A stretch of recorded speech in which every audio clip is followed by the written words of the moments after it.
ይሰማል ይሰማል ይሰማል። ኦኬ ይሰማል ይሰማል። ያው በቃ ምናልባት እንትን እናንተ ጋር ያለው መገለጥ እናንተ ጋር ያለው ሪቪሌሽን እንደዚህ ሊሆን ይችላል። እኔ አላቅም። እኔ ባነበብኩበት እና በተረዳሁበት እንትን የተረዳሁት እንደዛ አልነበረም። አሁን አንተ ስትናገር ግን እንትኑ ሐሳቡ በዚህ ጉዳይ ላይ ያለውን አስረዳንሽ። አንተ ለምሳሌ ስለ ሰው አፈጣጠር ምን ይላል መጽሐፍ ቅዱስ? ያው መጀመሪያ እግዚአብሔር ሰውን ሲፈጥረው ከአፈር እንደፈጠረው ይናገራል መጀመሪያ። ከዛ በኋላ ግን ነብይ ዳዊት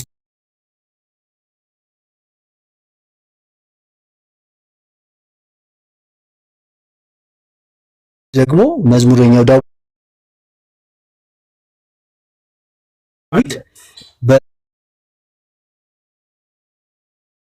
በእናቴ ሆድ ሰውን ከአፈር ነው የፈጠረው እግዚአብሔር። መጽሐፍ ቅዱሳችን እንደዛ ነው የሚለው። ሰውን ከአፈር ፈጠረው ሲል እንደዛ ነው የሚመለከተው ብለህ ነው የምትረዳ አንተ? አጠቃላይ ሰውን አንተ ነው ወይንስ አንድ አዳምን ነው? አዳምን ነው ከአፈር የፈጠረው። እንደ አዳምን ከአፈር እንደሰራው ገብቶኛል። ያ አዳም በኋላ ቢመጣውን ሁሉ ለምሳሌ ከአፈር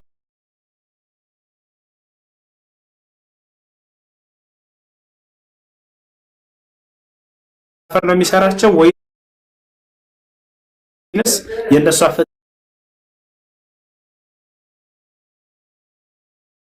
ይለያል? እሱ በሪፕሮዳክሽን ነው በሰዎች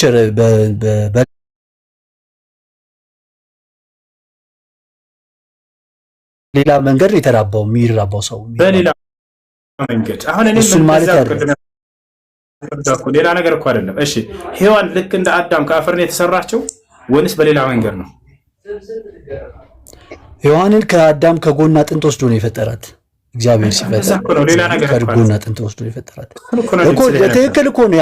እናንተን እንትን እንደዛ አልነበረም። እኔ አሁን በዛ ጋር ሳነባ የነበረውን ነገር የተረዳሁት ጀስት አላህ ራሱ መጀመሪያ ሲፈጥረው ከአፈርና ከዛ በኋላ ድሮፕ ኦፍ ስፐርም ይላልና ራሱ አላህ በዛ መንገድ የፈጠረው በስፐርም አድርጎም እንደዛ አድርጎም የፈጠረው ነው የመሰለኝ። ስፐርም የሚለው እኛ ነው የሚባለው። አሁን ስትናገር ግን ሌላ ያ እንደዛ ከሆነ ያው ጥሩ ነው። ሌላ እንትን የለኝም። ግን የመጽሐፋችሁ ላይ ሌላ ጥያቄ ደግሞ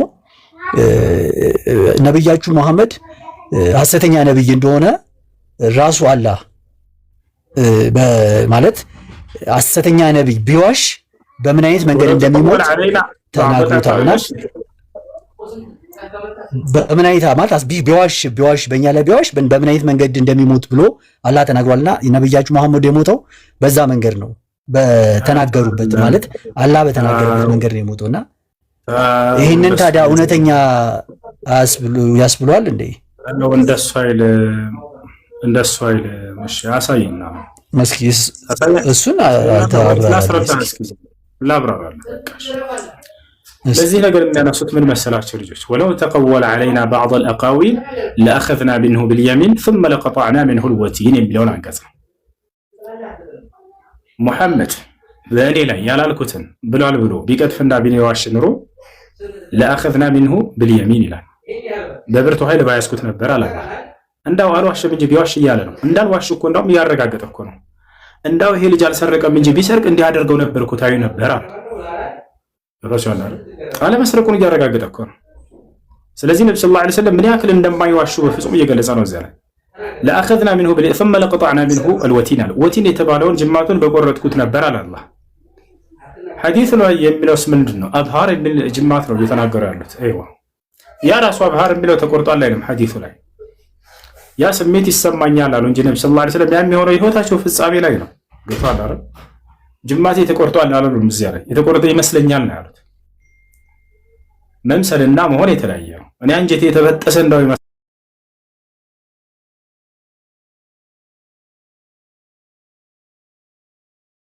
ይመስለኛል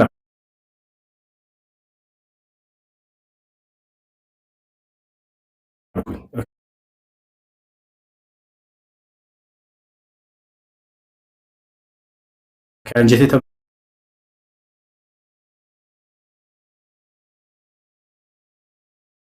በተሷሱ እየነደደ ነው እየተቃጠለ ነው አይደል?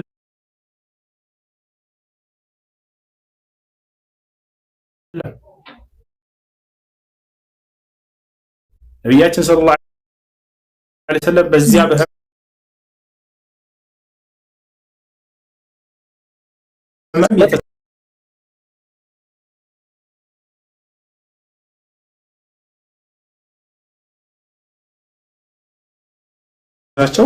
በዛው ሞቱ።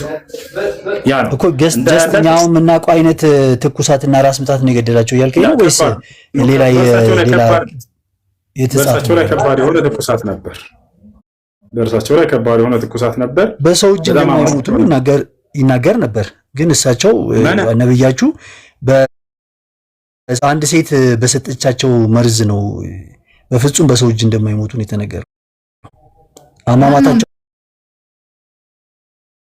ምናልባት እናንተ የምትናገሩት ነገር በዛች በሴት መርዝ እንደማይሞቱ ቃል በቃል የተናገሩበትን ላሳየህ ማስረጃ። እስኪ አሳየኝ። እኔ ደስ ይላል። ያው ላሳየህ ነው በዚህ ገራግነህ ለነብዩ ያው ቃል በቃል በዚያ እንደማይሞቱ ቃል በቃል ነብዩ ሰለላሁ ዐለይሂ ወሰለም ለይሰልተከላሁ ዐለይሂ ብለዋታል። ለምንድን ነው ይሄን ያደረከው ባለች ጊዜ እንደው እንድንገላገልህ እንድንገልህ ፈልገና አለች። ቃል በቃል ነብዩ ሰለላሁ ዐለይሂ ወሰለም አንቺን አላህ በሌላ ላይ ስልጣን አይሰጥሽም አንቺ ምክንያት አልሞትም ብለው ተናግረዋል። እና ለሰይ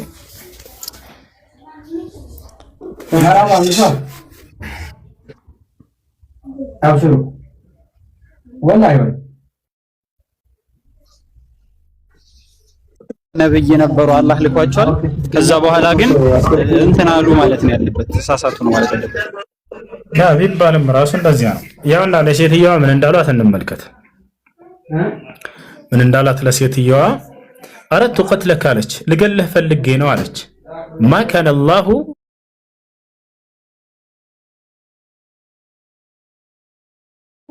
ሊዩሰልጠኪ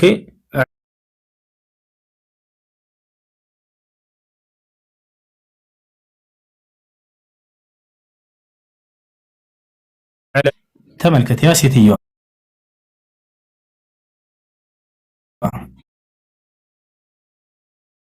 አንዲት አይሁድ ሴት